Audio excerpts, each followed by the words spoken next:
হুজুর আমারে বান মারতে আমার ছোট ভাই আপনাদের কত দিছে? আপনাদের বাবার সম্পদে নাকি আপনি তাকে ঠকিয়েছেন। সম্পর্ক ভেঙে গেলে দুনিয়া ও আখিরাত দুইটাই ফাঁকা হয়ে যায়। ছোট, আমরা ততদিন সুখে শান্তিতেই ছিলাম, আব্বা তো মরে গেল, এখন কি করবি? ভাই আব্বা মারা গেছে তো কি হয়েছে, আমি চাই আমরা দুই ভাই সারা জীবন একসাথে থাকতে। আচ্ছা থাকতে থাক। আচ্ছা ভাই, তাহলে আমি ব্যান্ডন নিয়ে বাইরে এলাম। ভাই এই জায়গায় নামবেন? হ্যাঁ ভাই, এই জায়গায় আমি নামবো। না মিঠুন রে এত বারবার ফোন দিলাম, আসতেছেও না, এত দেরি হচ্ছে। ভাই ভাই ভাই ভাই আমি চলে এসেছি। এত লেট কেন তোমার? হয়ে গেলে একটু লেট ভাই। পার্টির যে বাবা নিয়ে আসার কথা ছিল, বাবার চালানটা কি ক্লিয়ার হয়েছে? হ্যাঁ, মাল ক্লিয়ার করে দিছি। আর বইলো না, ছোট ভাইটারে নিয়ে একটা প্যারাই আছে, ওদের চাইতেছি আলাদা করে দিতে। হ্যাঁ, আলাদা করে দেওয়াই ভালো, কারণ আপনি করেন লাখ লাখ টাকার বিজনেস আর ও চালায় ভ্যান, এটা কি হয়? হ্যাঁ, মান সম্মানের তো একটা ব্যাপার আছে। জমি জমা সম্পর্কে ভালো বোঝে, এমন কোনো লোক জানা আছে তোমার? হ্যাঁ আছে তো। আমার বাড়ি একটু পাঠাইও তাইলে। ঠিক আছে। আঙ্কেল, বাপের জমি জমা তো মেলাই আছে, এখন আমি চাইতেছি এগুলো আমার নামে করতে, যাতে ছোট ভাই কোনো ঝামেলা না করতে পারে। এমন কি কোনো সিস্টেম আছে? সরাসরি তো ওরকম সিস্টেম নাই, ঠিক আছে? তাহলে তুমি যদি ঘুরে ফিরে যদি চাও, ঠিক আছে, ওরকম সিস্টেম করে নেওয়া যাবে। ছোট ভাই কোনো ঝামেলা করতে পারবে না তো? আরে না, কাগজপত্রের ভিতরে এমন প্যাঁচ লাগাই দেবো, ঠিক আছে, ও জীবনও পারবো না। আচ্ছা তাহলে টাকা যত লাগে আমি দিব, আপনি যা লাগে করেন। হ্যাঁ, তুই চালাস ভ্যান, আমি লাখ লাখ টাকার ব্যবসা করি, তোর সাথে আসলে আমার মানায় না।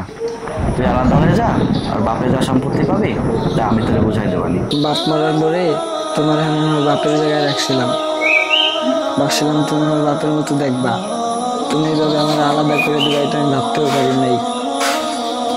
বাসায় আছেন ভাই? জি ভাই বলেন, সমস্যা কর। আপনার নামের কাগজপত্র নিয়ে ভাই অনেক দূর জব করলাম। আপনাদের জমিতে কিছু কিছু গাবলা থাকার জন্য সরকারে খাস করে নিয়ে গেছে। ওরে আল্লাহ রে, এটা আপনি আমারে কি শুনাইলেন? ভাই ব্যবসার তো ভাই লাল বাতি জ্বলে গেছে, ডিলার যা ছিল সব ধরে ফেলাইছে ভাই। হায় আল্লাহ রে, তুমি এটা কি শুনাইলে? আমার তো সব শেষ হয়ে গেল, আমি এখন কি করব? আমার ধন সম্পদ দেখে মনে হয় আমার ছোট ভাই আমার বান মারছে, বুঝলা? মারতেই পারে, এখন তো মানুষের অসাধ্য কোনো কিছু নেই। আচ্ছা ঠিক আছে হুজুর, আমি আসি। ঠিক তাহলে। আছে, তাহলে আপনি আমলগুলা করেন, ইনশাল্লাহ সব ঠিক হয়ে যাবে। ইনশাল্লাহ। তো আচ্ছা এই তাহলে কাহিনী, দাঁড়া তোর মজা দেখাচ্ছি। আসসালামু আলাইকুম হুজুর, বাড়িতে আছেন? ওয়ালাইকুম সালাম। ভাই আপনি? হুজুর আমারে বান মারতে আমার ছোট ভাই আপনারে কত দিছে? সত্যি করে কোন। কি বলছেন এসব? আমার একটা বান মারাইতে হবে, ওর থেকে ডবল দিব আমি আপনাদের। কি বলছেন এসব যাতা? হ্যাঁ হুজুর, কাল দেখছি আপনার বাসা থেকে আমার ছোট ভাই বেরোইছে, আমার ব্যবসা বাণিজ্য সব ধ্বংস করে দিছে। কি আবল তাবল বকছেন আপনি? ও আপনাকে বান মারবে কেন? ও আমার কাছে আসছিল আর একটা পরামর্শের জন্য। গত জমায় আমি আত্মীয়তার সম্পর্ক রক্ষা নিয়ে আলোচনা করছিলাম, তো এই আলোচনা শুনে সে ভয়ে আমার কাছে দৌড়ে আসছে যে আপনি নাকি তার সাথে সম্পর্ক রাখেননি, আপনাদের বাবার সম্পদে নাকি আপনি তাকে ঠকিয়েছেন, এবং সে নাকি আপনারা মাফও করে দিচ্ছে। তা এখন এই অবস্থায় তার নামাজ রোজা হবে কিনা এই মাসালাটা আমার কাছে জানতে আসছে। এই ছিল ব্যাপার। কি সব তাবিজ বান এসব আপনি কি উল্টাপাল্টা কথা বলতেছেন? আরে আমার ভাই, এতদিন ওর সাথে আমি কত খারাপ ব্যবহার করছি, আমি ভাবছি আমার সব দুর্দশার জন্যই আমার ভাই দায়ী রে। আরে আমি আমার ছোট ভাইয়ের সাথে কেন এমন করলাম? ও তো করে দিল, আমার ঠকায়নি। আমার ভাইটার কাছে যাই, মাপটা চাইই আসি।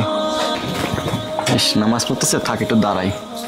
হে আল্লাহ, আমার ভাইটা অবুঝ মানুষ, তারে তুমি ক্ষমা করে দাও, তার ছেলেটারে তুমি সুস্থ করে দাও আল্লাহ।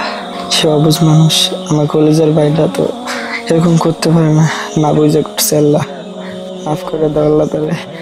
আল্লাহ মান।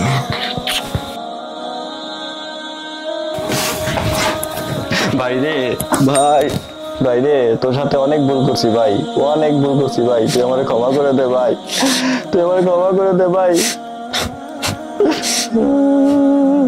ভাই সম্পর্ক ভেঙে গেলে দুনিয়া ও আখিরাত দুইটাই ফাঁকা হয়ে যায়, আল্লাহ আমাদেরকে মাফ করুক ভাই। আমিন।